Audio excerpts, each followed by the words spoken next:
Talagang super busy talaga ang kapuso actor na si Alden Richards ngayon. Sa kanyang palabas or sa kanyang bagong palabas ngayon na Pulang Araw, kung saan kasama nga niya ang kapuso actress na si Barbie Fortiza, Sanya Lopez, at talagang marami pa sa mga kapuso actor na ito. Nandyan din si David at of course si Rian Ramos. At talagang marami nga sa mga kapuso actor ang nakatrabaho or makakatrabaho nga ni Alden Richards dito.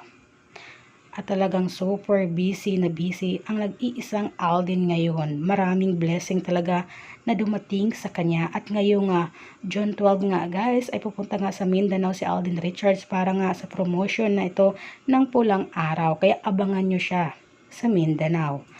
At talaga namang marami ang excited din na mapanood nga ang Pulang Araw na ito. Na last year pa nga ito ginawa. At dito naman sa pinaka-latest update nga ni Alden Richards ay talagang walang pahinga ang nag-iisang Alden. O diba? Super busy. Marami talaga siyang mga proyekto. At talagang after nga nitong Pulang Araw ay lilipad na nga pa ibang bansa si Alden Richards. Dahil nga sa shooting nila sa Hello Love Again na pagbibidahan nga nilang dalawa ni Catherine Bernardo.